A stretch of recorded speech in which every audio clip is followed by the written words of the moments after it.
Hello, c'est Lazy. Aujourd'hui, je vous présente le Lankeux Lazy qui est juste derrière moi. On commence par des rimes, ça commence fort.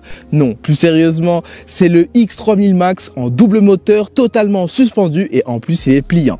Donc, comment va se dérouler cette vidéo? C'est très simple, c'est en 3 étapes. La présentation, le test en situation réelle et je vous citerai tous ses points forts et tous ses points faibles. Je suis vraiment content de pouvoir vous le présenter en test. Le mois dernier, je l'avais mis dans une liste des top 6 des meilleurs vélos qu'on pouvait se procurer et maintenant j'ai l'occasion de l'avoir en réel, donc on va découvrir ça ensemble. Dans le carton, on avait la pièce maîtresse, le vélo, il était bien emballé et protégé. Il y avait aussi la notice, le chargeur, le phare avant, le garde-boue avant, un antivol, une pompe et des outils. À monter soi-même, on aura le garde-boue avant, la roue avant, le phare avant, le guidon et les pédales. Il est disponible en noir et en orange.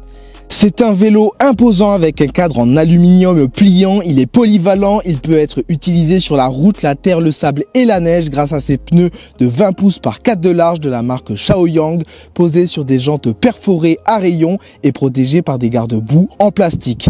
À l'avant, on retrouve une fourche de suspension en double T type moto avec un débattement de 120 mm, réglable et bloquable. Sur cette fourche, on y retrouve un phare ovale LED de 4,5 pouces avec une puissance de 780 lumens. À l'arrière, on a un amortisseur à air avec une pression max de 200 IPS avec un débattement de 250 mm. Le porte-bagages peut supporter un poids max de 25 kg sur le papier et en réalité, vous pouvez limite y mettre le triple. Toujours à l'arrière, on y retrouve un feu stop. La selle, elle fait 21 cm de largeur et 34 cm de longueur. Sur la roue arrière et avant, on retrouve deux moteurs pour un total de 2000 watts de puissance avec un couple de 95 Nm. Accompagné d'une cassette Shimano de 7 vitesses et d'un dérailleur Shimano Altus, on pourra entraîner le tout grâce à ces deux pédales métalliques fixées au plateau de 52 dents. Pour stopper le tout, il y a deux freins à disque en 180 mm avec des étriers hydrauliques de la marque Zoom HD 70. La batterie est logée dans le cadre, elle est en 48 volts avec une capacité de 21 Ah. On y retrouve des cellules Samsung en 21700. Quand on le reçoit, il est bridé à 25 km/h. Ce sera possible de le débrider très facilement pour atteindre pratiquement les 50 km/h. L'autonomie estimée et annoncée par le constructeur, c'est 70 km. Dans la réalité, on en fera beaucoup moins. Je vous donnerai l'autonomie exacte que j'ai réussi à obtenir dans la partie de test. Le guidon fait 71 cm de largeur. Au milieu, on a un display coloré. On y retrouve une multitude d'informations différentes, comme le niveau de la batterie avec 5 bâtons. On a aussi notre mode de vitesse, la vitesse à laquelle on roule. On peut afficher le kilométrage total ou journalier. On n'aura pas le voltage de la batterie. Sur la gauche, il y a les commandes du vélo, power plus moins, l'avertisseur sonore et le bouton pour allumer ou éteindre l'éclairage. Sur la droite, on a le sélecteur de vitesse Shimano. On a deux poignées ergonomiques recouverts de simili-cuir.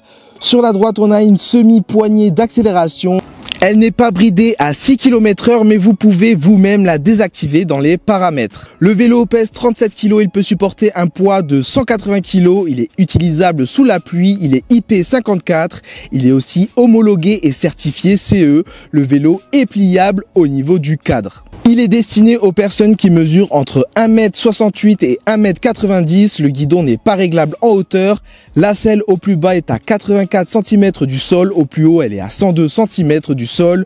Le guidon est à 105 cm à partir du sol. Avant de partir sur le test en situation réelle, on laisse le vélo chargé à 100% et bien sûr on vérifie la pression des pneus. Personnellement, j'utilise une petite pompe électrique sur batterie, c'est la Xiaomi 2S et ça fait parfaitement le travail. Ah là là, la dinguerie! On aura une position assez droite une fois installé dessus. On pourra régler le guidon d'avant en arrière. En double moteur, on ressentira directement son couple et sa puissance. Il patinera au démarrage, l'accélération est nerveuse. On pourra aussi avoir une conduite souple en tournant plus légèrement la poignée d'accélération. Même en mode double moteur, on a 3 modes différents, traction, propulsion ou 2 roues motrices. Il est maniable et très agile. Sur le papier, il est annoncé qu'il peut aller entre 48 et 50 km/h. On va vérifier en situation réelle la Vmax et aussi la distance de freinage. Sur cet extrait, j'avais laissé le vélo à mon petit frère. Il va atteindre rapidement les 40 km/h et plus progressivement les 44 km/h en pédalant légèrement sans spécialement aider le vélo.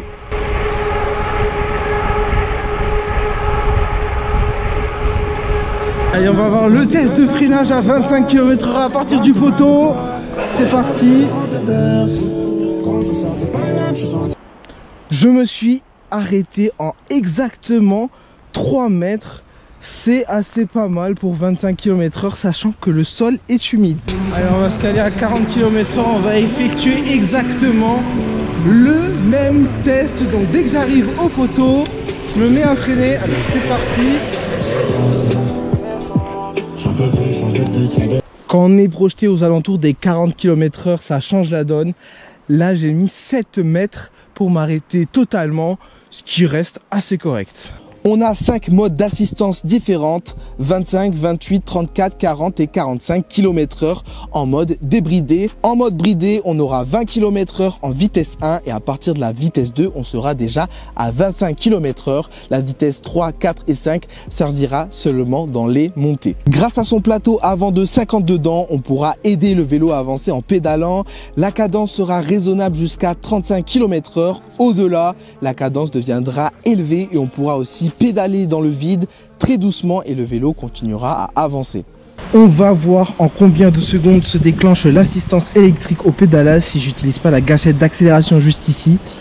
Allez, c'est parti. 1, 2, bah même pas 2 secondes, on est déjà parti et vu la puissance du truc, même quand on n'a plus que 40% de batterie, on va être vite à 40 km/h puis 45 km/h, c'est son max. Ce qui est top, c'est que si je me sers là de l'accélérateur et que tout d'un coup je me mets à pédaler en même temps et je lâche l'accélérateur, il n'y a aucune latence.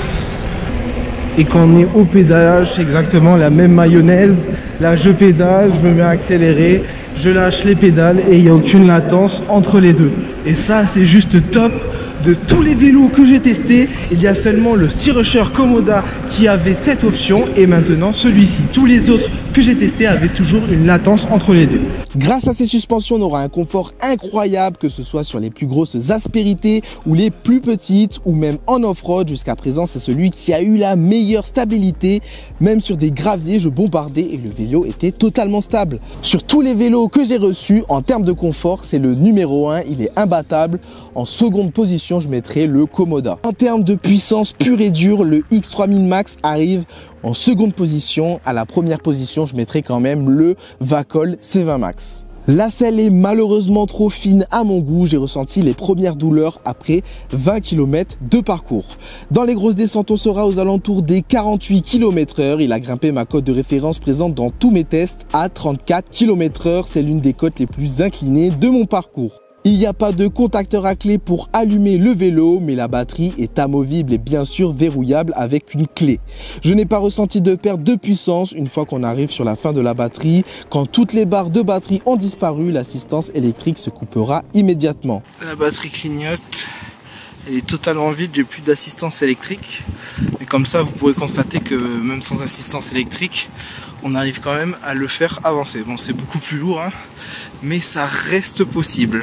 Niveau autonomie, en situation réelle, on n'est pas si loin de ce que le constructeur avait annoncé. J'ai réussi à parcourir 52 km. Avec un poids total de 90 kg, je suis resté en vitesse 2 à 28 km/h et pendant une vingtaine de minutes, j'étais entre 35 et 45 km/h.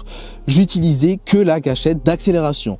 Sur mon parcours, il y a du plat, des descentes, des montées et quelques chemins en terre. On avait une température de 14 degrés. L'éclairage est top, on pourra se balader dans une obscurité totale. Le feu arrière est relié au contrôleur du vélo. Il aura bien sûr l'option feu stop. Avant de vous citer tous ces points faibles et tous ces points forts, je vais bien sûr vous parler du prix. Et là, ça pique. On le retrouve à 2199 €. On peut le retrouver sur le site officiel. Je vous mettrai un lien dans la description sous cette vidéo. Si jamais j'ai réussi à vous obtenir un code promo, je vous le mettrai juste ici en bas de l'écran. Je commence avec tous les points faibles et j'enchaînerai par la suite avec tous les points forts. Le premier point faible, c'est la selle. Elle n'est pas assez confortable. J'en ai déjà commandé une autre sur Amazon. On n'a pas de molette pour régler la course des poignées de frein comme sur les Daisland. Pour le prix, j'aurais quand même aimé avoir des pneus Kenda.